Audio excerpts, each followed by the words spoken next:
So I will show you something about sitting and the posture. So first of all, when we sit at the table, when we sit, we don't want to sit like this. We want to simply descend and sit like in a squat position.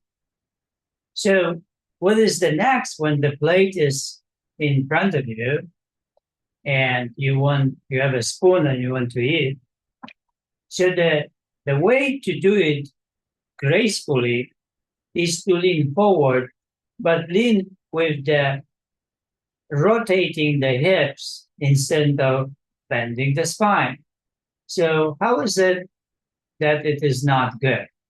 That not good is this. And you eat like that. So how it is graceful? We move with the chest forward, see, and we rotate the hips and that, and then we eat this way. So you can see that flexibility is needed here in the groin and rotation of the hips.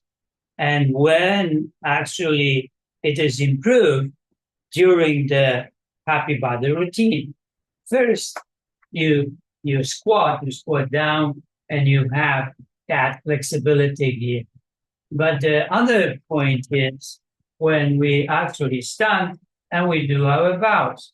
So that's where we actually bend. We bend in the groin.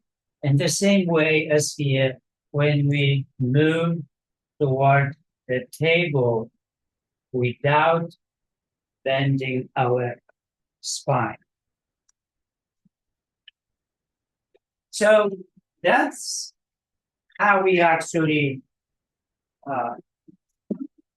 work on that posture. It's not so simple because it's impossible to actually have that posture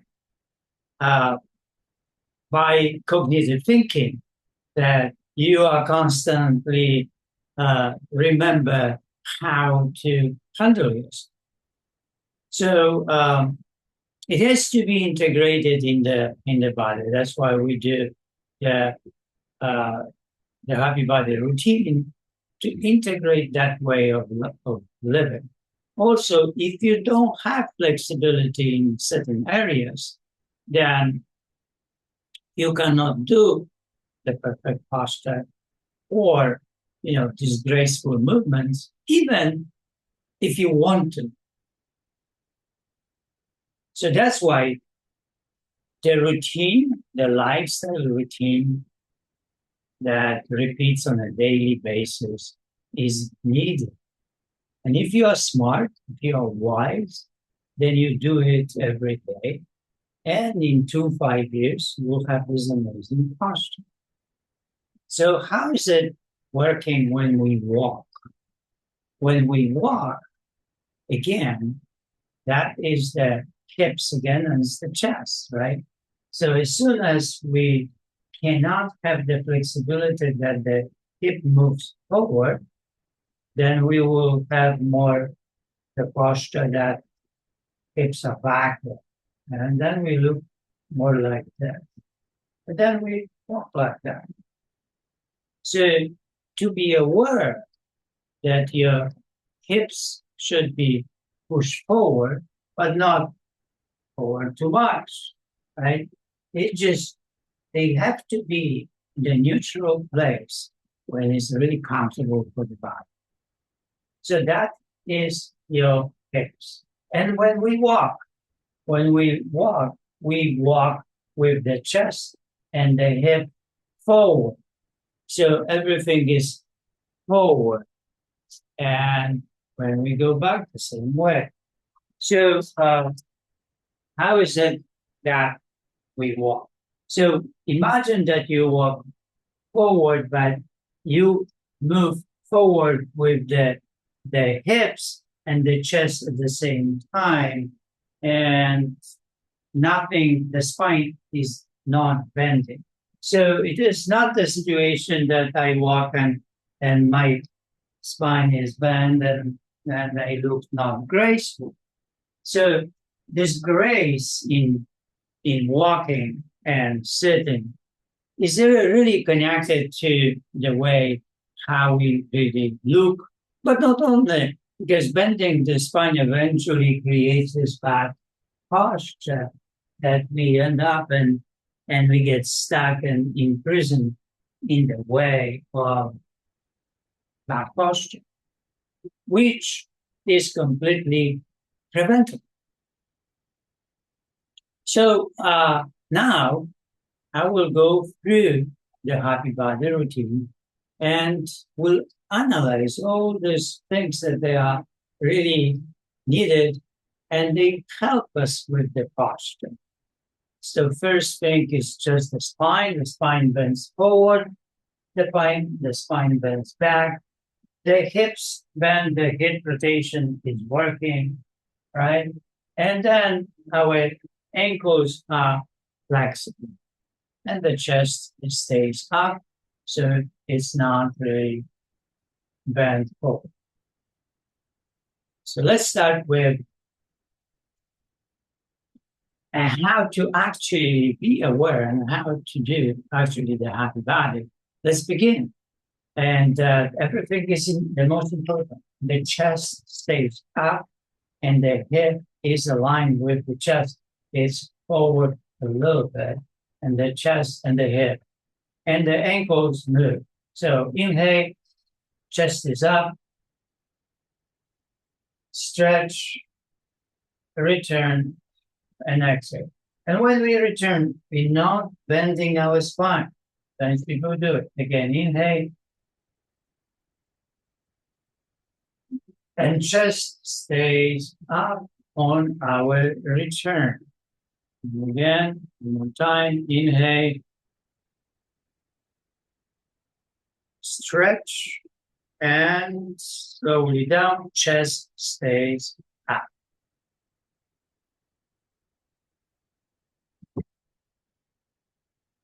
So keep that chest up all the time. So when you start here, chest is up, inhale. Now your rotation of your ankles, and then you bend your spine and return, and then chest up. So that chest up ends really. So when the chest is up, the spine arches backward. And then when I stretch, the spine actually is stretching forward. So again, inhale, bending the spine and arching the spine. This flexibility of the spine is like a snake. You go forward and you go backward. When you have this complete flexibility, then neutral state is established by the body and the body keeps itself vertical. When we bend our spine, now it has the sense to arch it back because this arching back is neutral and is needed also. Inhale. Now we are arching our lumbar. That's usually lost with age and becomes more flat. Inhale. So what is at stake here in this exercise is the lumbar spine. Inhale.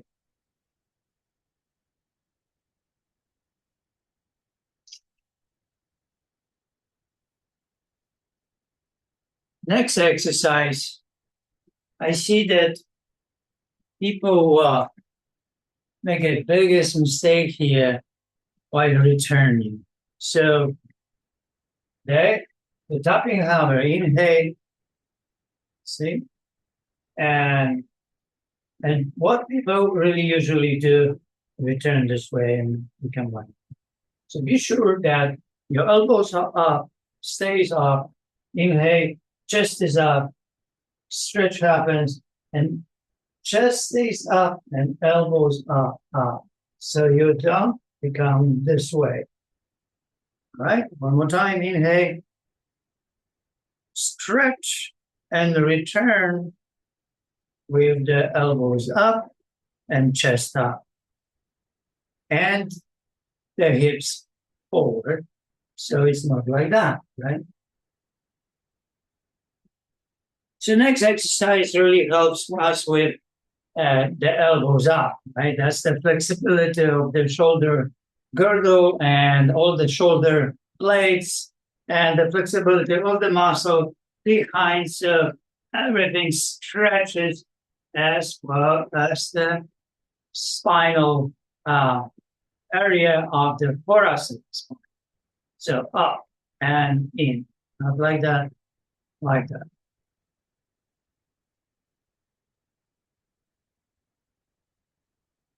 So inhale. Now we are moving the knees forward and we are descending. And when we are there, we are releasing the quadriceps and up. So the elbows, remember, chest up and elbows stays up.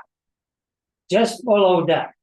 It's impossible to do the elbows up if you're bending. You see, right away when I move and when I'm bending or bending the spine, my elbows will go up. So keep those elbows up all the time throughout the movement. And that is your perfect posture during the movement. Inhale, see, and up. Next exercise is really about flexibility of the groin and rotation of the hips.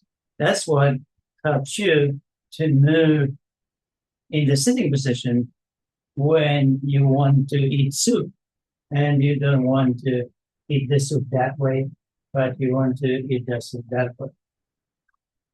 So how we do it? Inhale, keep the chest up. You go down and you feel the hamstrings. That's when you stop. And then you stretch your shoulder blade. So you go on to the place where you start feeling. Said feeling, that's it. That's your flexibility. It doesn't matter where it is, but you have to find where it is and then work with it on a daily basis, monthly basis, yearly basis to make it better, longer, right hamstrings, and move on until you touch the ground.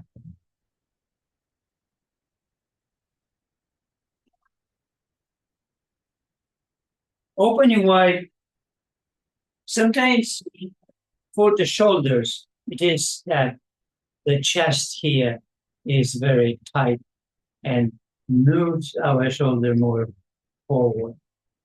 So this exercise now it opens our uh, our arms and stretches all the pectoral muscle, so it doesn't get too tight and brings our shoulder forward.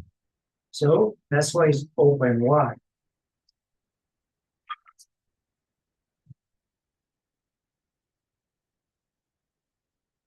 So chest is up, inhale, flexing, chest is up, the chest stays up, stretching and opening, wide opening. So when you feel any tension in the shoulders or the pectoral, it means the flexibility is needed there. And gently work with it, address it, but not too much. Inhale. Stretch. Keep the chest up. Shifting waves. Now start with the chest up, right? Inhale. You do everything there, the flexing and so on, and you move. And now your oblique muscle works here, but also stretching works and improvement of the spinal erector happens for the bending. Inhale and stretch and return to the chest up. When we bend our spine forward, Now we want to bend it backward. And the next exercise is for that, mostly for us spine. That's why we do it as if we were snakes. So inhale, and now my head, like a head of the snake, moves up. And when my lift is ended, I'm stretching more. I'm working on my thoracic spine. So this thoracic spine helps me to keep the chest up during the movements of the day. Inhale, like a snake. And now stretch, keep the elbows up. Elbows help you to not to lift the body and go into the lumbar spine arch, but focus on the thoracic spine.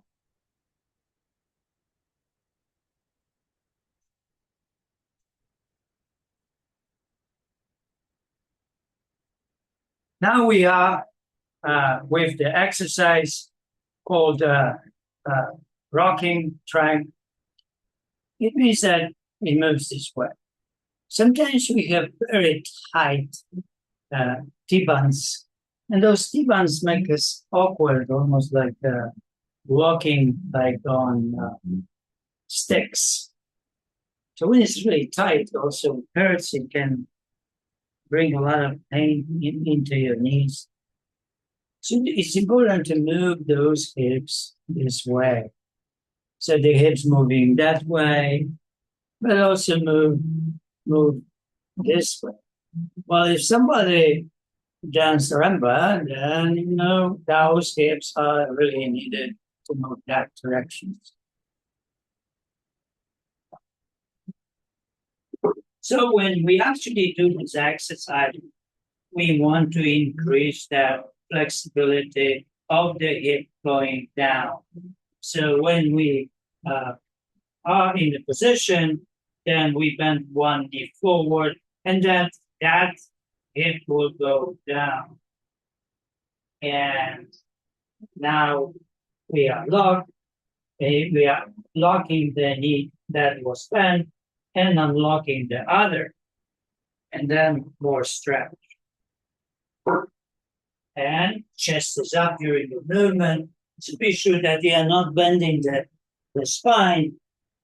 The spine is arched and the chest is up during the movement. And stays up during return. The next exercise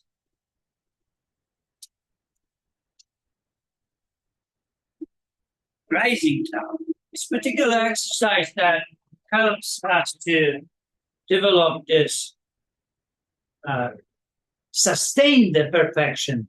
It means that you go only to the place where you are perfect and limitation happens. And in this moment, something in the body is obstructing your movement now. So what is it? Usually it is flexibility in the ankles, or the knees, or the hips, the hamstrings, or even the spine. So go only to the place where you can sustain vertical arms, chest is up, and when you actually feel something in the body limitation, stop there, work on it for a week or 2 months. When it's gone, then you can lower your box down.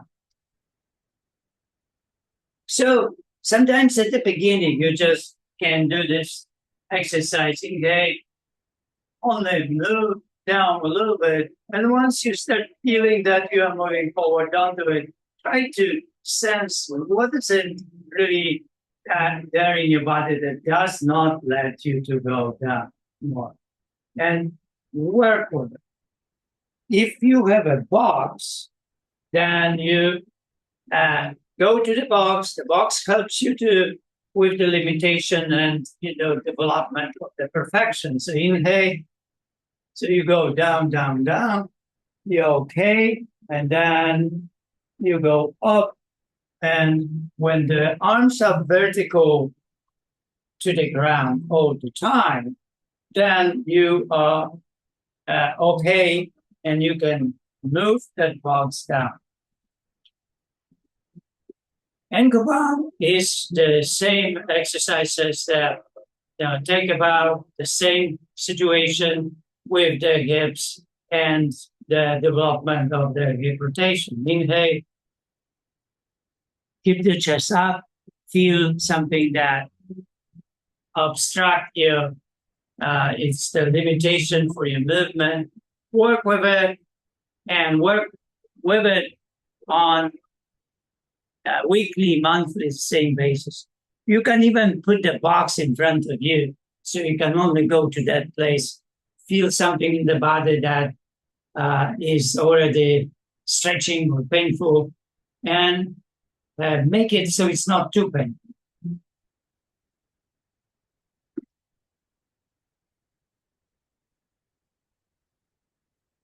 Now lying long, this one also helps to stretch the rib cage and arch that spine and keep the chest up. Inhale.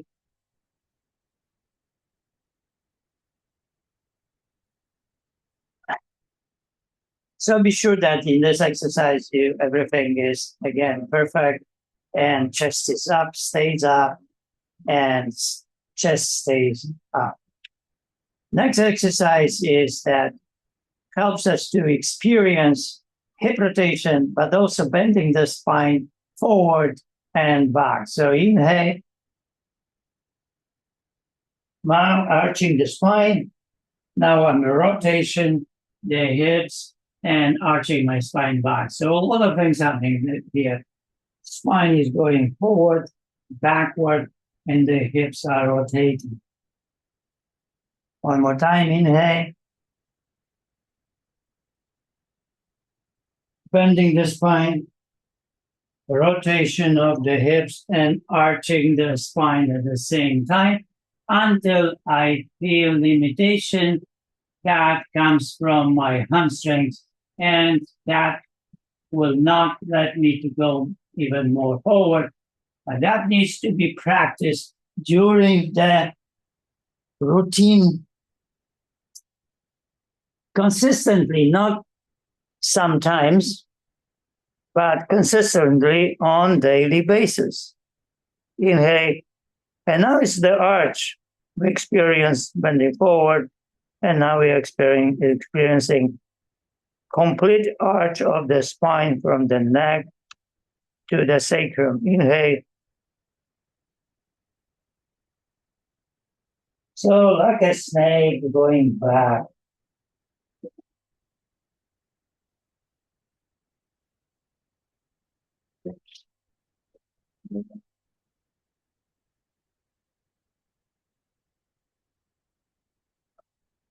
Working hinges, next exercise. So we want sometimes when we are tight in the front and our shoulders are forward, we want those shoulders back. And this is the exercise that helps us to move those shoulders back. So inhale and back. So we want back. And when we back, we are stretching not only shoulders, but also pectoral, which opening wide. Inhale, stretch. Again, inhale. And this is the stretch that happens, elbows forward and dumbbells backward. So the stretch is all in this area. Power tower is like a rising tower. It's just the press is in the sitting position. So it's important here to have those arms vertical position while standing up. So inhale. Now we are sitting, and then press. And now our arms are vertical, and we want to keep vertical and return. So if that vertical doesn't happen, so you go You go on into the place that actually you can sustain vertical, you capture what is limiting you, and then work on it. And that's what it's called self-mastery. And that's why the happy body teaches self-mastery, independence, and not dependency in the. And now we're going to the final bow. The same idea, it's just different stretch on the hamstrings and on the um, uh, on the trapezius and all the shoulder blades. So inhale here, and then again you go down only to the place where you feel that you cannot go more down because something stops you. And usually it is the hamstrings or the glutes or the pain in the back. And it really doesn't matter what is it. You go there, you feel it, you stop, and you go back up. So during this movement is important. Be sensitive, be gentle, and you go to the place where you feel it and back up. And eventually that place will change and will change that you will go more down and you will be more flexible and more flexible. Chest will be, now you will be perfect. And that's how you develop flexibility and sustain good posture and awareness of the posture.